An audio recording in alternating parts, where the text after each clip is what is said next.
Bismillahirrahmanirrahim. Ya, kita lanjutkan setelah tadi kita membahas tentang ilmu tajwid. Nah, kita bahas tentang masalah Al-Qur'annya. Ya, tentang masalah Al-Qur'an. Bismillahirrahmanirrahim.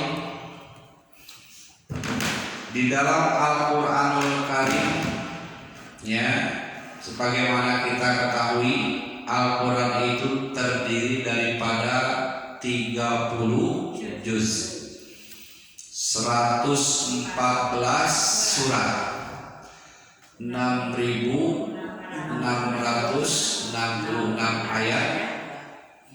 Nah, di dalam ayat ini ada khilaf ulama, perbedaan pendapat ulama. Ada yang 6.666, ada yang 6.225, tergantung qiraatnya.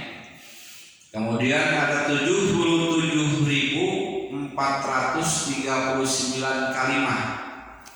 Nah, oleh para ulama dahulu dihitung bismillah, bismi sekalimah, Allahnya sekalimah, Ar-Rahman sekalimah, Ar-Rahimnya satu kalimah. Dihitung dalam satu Quran itu ada 77.439 kalimat. Dan juga terdiri dari 340.740 huruf. Nah, termasuk huruf-hurufnya oleh ulama dahulu, ya, dihitung di satu Al-Quran itu ada berapa huruf? Ada 340.740 huruf. Nah, dari 114 surat tadi, surat yang pertama di dalam Al-Qur'anul Karim yaitu surat Al-Fatihah. Nah, kenapa disebut surat Al-Fatihah? Ya, karena itu Al-Fatihah itu adalah pembukanya. Jadi ada beberapa macam nama surat dalam Al-Quran. Di antaranya surat Al-Fatihah, Al-Baqarah, kemudian An-Nisa, Al-Imran, dan seterusnya sampai An-Nas. Nah, yang pertama yaitu surat Al-Fatihah. Artinya Fatihah itu adalah pembuka, ya. Artinya pembuka. Kenapa? Karena setiap kita membuka Al-Quran, pertama kali yang dijumpai adalah surat Al-Fatihah. Maka Al-Fatihah itu disebut dengan surat pembuka, Fatihatul Kitab, ya, pembuka kitab, atau Fatihatul Quran, ya, pembuka Al-Quran. Nah, surat Al-Fatihah ini, ya, ada beberapa nama, ya, ada beberapa nama, bukan hanya Al-Fatihah, ya, bukan hanya Al-Fatihah. Karena menurut para ulama, seluruh isi Al-Quran itu terkandung di dalam isi Al-Quran itu terkandung di dalam Al-Fatihah. Yang pertama, Al-Fatihah itu disebut Ummul Quran, ya, disebut Ummul Quran. Ummul Quran itu induk Al-Quran atau ibunya Al-Quran. Kenapa disebut Ummul Quran? Karena seluruh makna di dalam Al-Quran itu terkandung di dalam surat Al-Fatihah. Jadi seluruh makna Al-Quran terkandung di dalam Al-Fatihah. Mana di antaranya? Misalkan Al-Quran menceritakan tentang Allah, tentang puji-pujian kepada Allah, Allah yang maha besar, Allah maha mendengar, Allah maha melihat di dalam Al-Quran.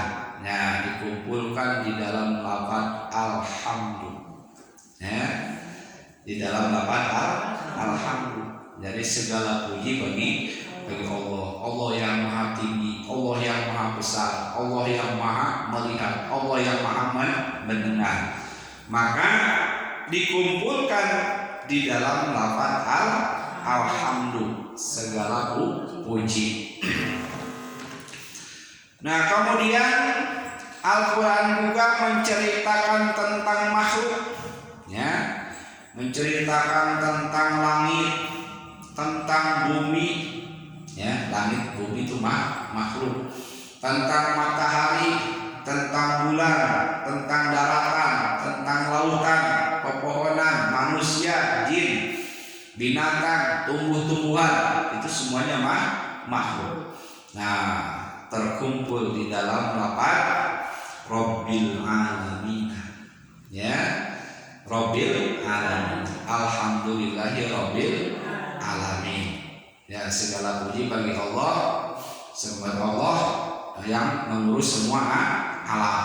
Jadi Rabbil Alamin dikumpulkan di dalam Rabbil Alamin. Yang namanya makhluk Allah itu yang diceritakan di dalam Al-Quran terkandung di dalam kalimat Rabbil Alamin. Nah, kemudian juga Al-Quran menceritakan tentang pemberian kepada makhluknya, memberikan ampunan, memberikan rezeki, memberikan segala kebutuhan makhluknya. Itu terkandung di dalam Ar-Rahmanir Rahim. Allah Maha Pengampun lagi Maha Penyayang, ya, pengampun dan penyayang. Walaupun dia tidak Islam, walaupun dia tidak sholat, tetap diberikan rezeki oleh Allah Subhanahu wa Ta'ala. Jatah hidup di alam dunia diberikan, semua fasilitasnya diberikan, walaupun dia ingkar terhadap Allah Subhanahu wa Ta'ala. Itu terkandung di dalam Ar-Rahmanir Rahim. Kemudian Allah juga menceritakan tentang hari kiamat, ya. Al-Quran menceritakan tentang hari kiamat, tentang masalah kubur, tentang masalah hisab, kemudian mizan, siratal mustaqim, surga, neraka. Nah, di dalam Al-Quran ada dikumpulkan di dalam kalimat Maliki Yaumiddin, ya, Allah yang merajai pada hari kiamat. Maliki Yaumiddin dikumpulkan dalam Maliki Yaumiddin. Kemudian juga Allah Subhanahu wa Ta'ala menceritakan di dalam Al-Quran tentang syariat, tentang thariqah, tentang hakikat, ya, itu tergambar di dalam Iyyaka na'budu wa iyyaka nasta'in. Hanya kepada Engkaulah kami menyembah, hanya kepada Engkaulah kami meminta pertolongan. Jadi kita beribadah kepada Allah, minta tolong kepada Allah. Nah, itu di dalam Al-Quran diceritakan dan dikumpulkan di dalam lafaz atau Iyyaka na'budu wa iyyaka nasta'in. Kemudian Al-Quran juga menceritakan tentang doa-doa, ya, banyak doa di dalam Al-Quran, banyak, ya, seperti contoh Rabbana hab lana min azwajina wa dzurriyyatina qurrata a'yunin waj'alna lil muttaqina imama, ya, doa dari Al-Quran. Rabbana la tuzigh qulubana ba'da idh hadaitana wa hab lana min ladunka rahmatan innaka antal wahhab, dari Al-Quran. Rabbana la tu'akhidna in nasina aw akhtana, ya, masih banyak di dalam Al-Quran. Nah, digambarkan di dalam Al-Fatihah, ihdinas siratal mustaqim, tunjukilah kami ke jalan yang lurus, ya, itu adalah doa. Jadi itu perwakilan daripada seluruh doa-doa di dalam Al-Quran. Dan juga Al-Quran menceritakan tentang nikmat diberikan kepada orang-orang yang dikasihi, orang yang disayangi Allah Subhanahu wa Ta'ala, seperti para sholihin, para syuhada, para nabi, para rasul, semuanya yang dicintai oleh Allah Subhanahu wa Ta'ala dikumpulkan di lafaz ihdinas siratal ladzina an'amta 'alaihim. Dan juga Al-Qur'an menceritakan tentang masalah orang-orang yang kafir, orang-orang yang sesat, ya. Diceritakan semuanya dalam Al-Qur'an, dikumpulkan pada lafaz ghairil maghdubi 'alaihim waladdallin. Maka disebutlah Al-Fatihah itu disebut Ummul Qur'an. Maka sebagai protokol, mari kita sama-sama baca Ummul Qur'an, Syaikhul Al-Fatihah, gitu ya. Kenapa? Karena Al-Fatihah itu adalah induk daripada Al-Quran. Jadi seluruh makna di dalam Al-Quran terkandung dalam surat Al-Fatihah. Maka pantas Al-Quran disebut sebagai Ummul Quran. Kemudian juga surat Al-Fatihah disebut juga sebagai Sab'ul Masani, ya.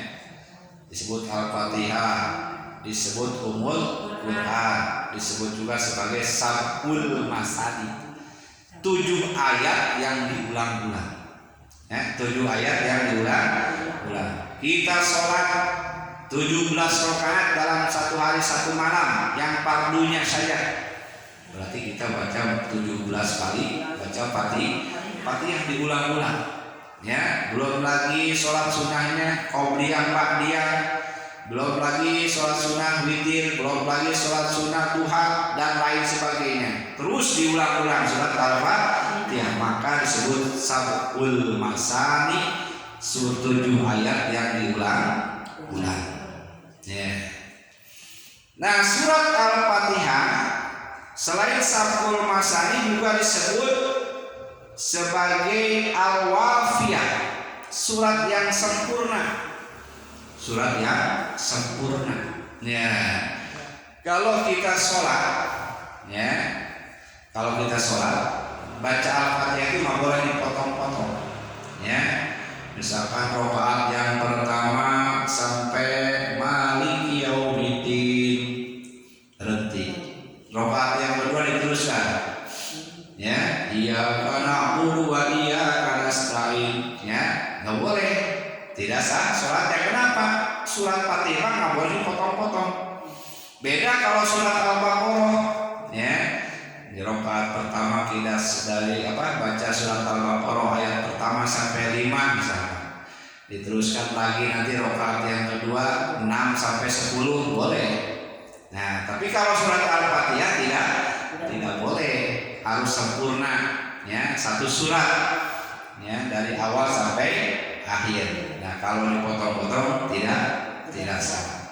Begitu juga kita kalau baca di luar sholatnya, baca surat Al-Fatihah itu harus disempurnakan, karena surat Al-Wafiyah, surat yang sempurna. Nah, tadi Al-Fatihah, Ummul Quran, surat kemudian Sab'ul Masani, dan juga sebagai surat Al-Wafiyah, surat yang sempurna. Kemudian yang kelima, surat Fatihah disebut juga sebagai suratul Kafiyah, ya, sebagai surat yang cukup. Kafiyah itu cukup, ya. Jadi kalau kita sholat hanya baca surat Al-Fatihah cukup, sah sholatnya, ya, walaupun tidak membaca surat yang lain, hanya surat baca Al-Fatihah. Tapi sebaliknya kalau kita sholat baca surat Al-Baqarah, sementara tidak baca surat Al-Fatihah, akan tidak sempurna sholatnya, bahkan tidak sah, ya, tidak sah. Maka disebut juga sebagai surat Al-Kafiyah, surat yang sempurna. Nah, kemudian juga yang keenam, surat Al-Fatihah juga disebut sebagai surat Asy-Syifa, penyembuh, tawar. Orang sakit, harapan supaya sembuh, bacakan surat Al-Fatihah. Orang meninggal supaya kuburnya selamat, bebas dari siksa kubur, surat Al-Fatihah. Maka disebut Asy-Syifa, ya. Jadi sebagai penyembuh, minimal mengurangi rasa sakitnya, ya, dengan surat Al-Fatihah. Al-Fatihah. Jadi begitu banyak ya macam-macam nama surat Al-Fatihah. Saking mulianya surat Al-Fatihah sehingga namanya pun banyak karena di dalamnya terkandung dalam satu Al-Qur'an. Ya, terkandung makna Al-Qur'an di dalam surat Al-Fatihah. Para hadirin kaum muslimin rahimahullah, surat Al-Fatihah terdiri dari 7 ayat. Ya, terdiri dari 7 ayatnya. Ya, karena kalau sholat itu tidak sah kalau tidak membaca Al-Fatihah. Nah, jadi harus 7 ayat. Pertama Bismillahirrahmanirrahim. Yang kedua Alhamdulillahirabbil alamin. Ketiga Ar-Rahmanir-Rahim. Keempat Maliki Yaumiddin. Kelima Iyyaka na'budu wa iyyaka nasta'in. Keenam Ihdinas siratal mustaqim. Ketujuh Shiratal ladzina an'amta 'alaihim ghairil maghdubi 'alaihim waladdallin. 7 amin bukan. Ya, amin bukan Al-Fatihah, bukan juga Al-Qur'an, bukan ya. Boleh Robbi pilih amin ya, disempurnakan ya. Dan surat Al-Fatihah itu hurufnya ada 156.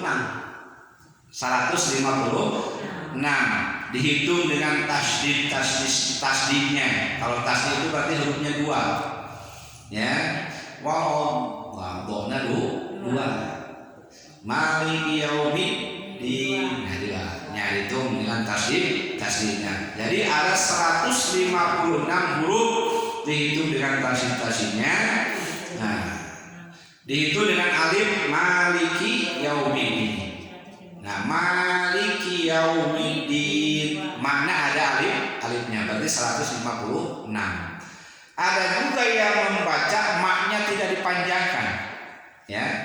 Maliki Yaumiddin, ya, berarti 155. Jadi minimal baca Al-Fatihah itu ada yang kita baca 155 huruf kalau malikinya tidak dipanjangkan. Maliki Yaumiddin boleh tidak dipanjangkan, boleh khusus pada Maliki, atau dipanjangkan Maliki Yaumiddin. Nah, itu 156. Jadi Maliki Yaumiddin itu boleh dibaca panjang, boleh tidak dibaca panjang. Kita baca panjang Maliki Yaumiddin, kita baca pendek Maliki Yaumiddin. Maka kalau ada yang baca gitu, ya jangan dicela karena itu boleh dibaca pendek.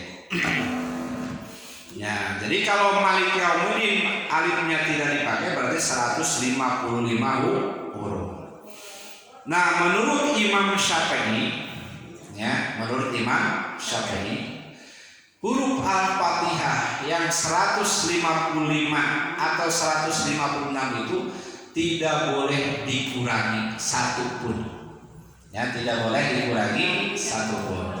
Hilang satu ayat tidak dibaca satu huruf, hilang satu huruf tidak dibaca satu huruf, berarti tidak sah membaca Al-Fatihah. Kalau tidak sah membaca Al-Fatihah, tidak sah juga sholatnya. Ya, jadi menurut Imam Syafi'i. Nah, adapun menurut Imam Maliki ya. Ya, ini sekedar tahu aja. Ya, adapun Imam Maliki, nah, bismillah itu bukan bagian dari Al-Fatihah. Menurut Imam Maliki, bismillah itu hanya sekedar pemisah antara surat dan surat. Nah, pendapat Imam Maliki sebagai pemisah antara surat dan surat. Ya, misalkan surat Al-Haqqumut mau ke wal asri dipisah dengan bismillah.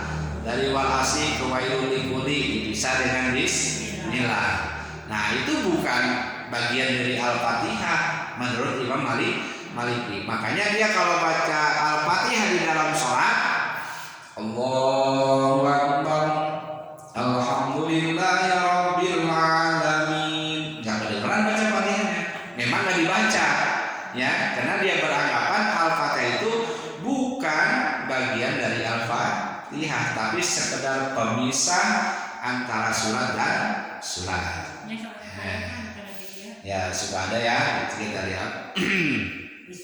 Nah, adapun menurut Imam Hambali, Imam Hanafi, menurut Imam Hanafi Abu Hanifah, bismillah itu Al-Quran, cuman bukan bagian dari Al-Fatihah. Al-Quran ada di surat An-Naml ayat 30, innahu min Sulaiman wa innahu bismillahirrahmanirrahim, Allah ta'ala alayya wa tuni muslimin. Ya, surat An-Naml ayat 30. Di situ ada bismillah.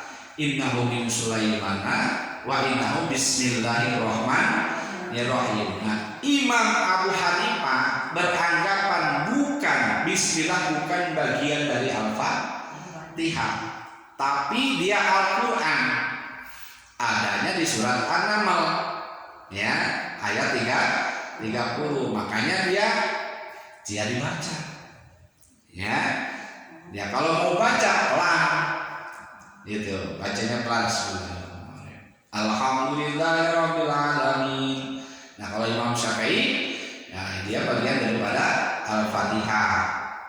Kalau sholatnya baca pelan, dibaca pelan. Kalau sholatnya baca jahar, ya, kemudian dia baca jahar, dia baca jelas. Nah, Imam Syafi'i, Imam Maliki, Imam Hanafi. Nah, menurut Imam Hambali, nah, bismillah itu bagian dari Al-Fatihah, cuma bacanya pelan, ya. Bismillahirrahmanirrahim, Alhamdulillahirabbil alamin, lalu alhamdulillah dikeraskan. Ya, ketika dia baca bismillah pelan, tapi ketika dia baca alhamdulillah dijelaskan, dikeraskan. Ya, menurut Imam Hambali bagian dari Al-Fatihah, tapi bacanya pelan. Nah, itu diantaranya sekedar mengetahui pendapat imam-imam, diantaranya imam yang 4. Nah, kita mah menurut Imam Syafi'i, ya, bismillah itu bagian dari Al-Fatihah. Nah, bagaimana kalau kita jadi makmum, ya, berjamaah dengan orang yang tidak memakai bismillah? Ya, ini masalahnya. Ya, menurut ulama Imam Syafi'i, ya, imam kita berpendapat bahwa kalau kita jadi makmum, ngamakmum kepada orang yang tidak baca bismillah, tidak sah sholatnya karena Fatihahnya kurang 1 ayat. Nah, menurut kaul yang utama. Nah, menurut sebagian ulama lagi masih dari kalangan Imam Syafi'i, pendapat yang lain, kita sah saja mengikut atau jadi makmum kepada orang yang tidak membaca bismillah, kita sah saja, gitu ya. Menurut sebagian para ulama dari mazhab Syafi'i juga. Nah, masalahnya bagaimana kalau kita misalkan dikersakan naik haji ke Mekah, ya, sedangkan di sana kalau tidak baca bismillah, apakah kita harus mengasingkan diri? Ya, waktu berjamaah wa imamnya tidak pakai bismillah, udah kita bikin aja satu kelompok. Nah, tidak usah, ikut saja karena masih ada ulama yang membolehkan. Dari kalangan Imam Syafi'i masih ada yang membolehkan, ya. Nah, ikut saja. Nah, itulah diantaranya masalah yang terjadi pada tentang masalah Al-Fatihah. Jadi banyak pendapat tentang masalah Al-Fatihah. Nah, kita mazhab Syafi'i ya boleh kita ikut jadi makmum kepada orang yang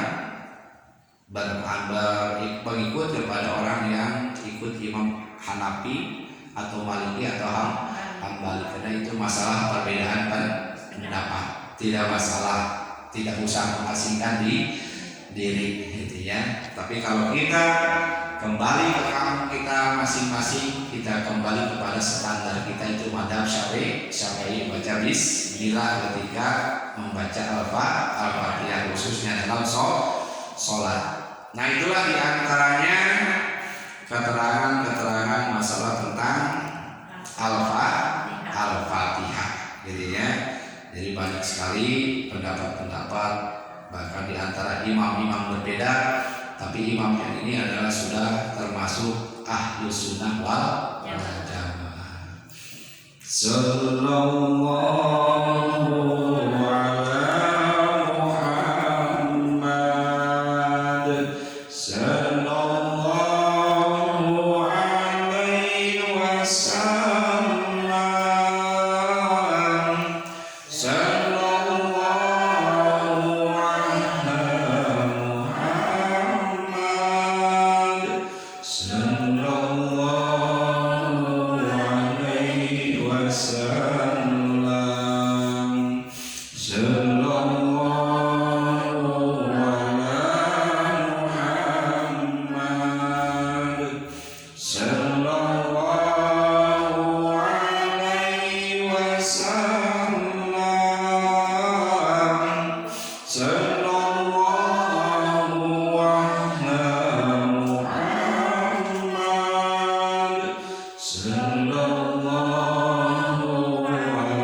So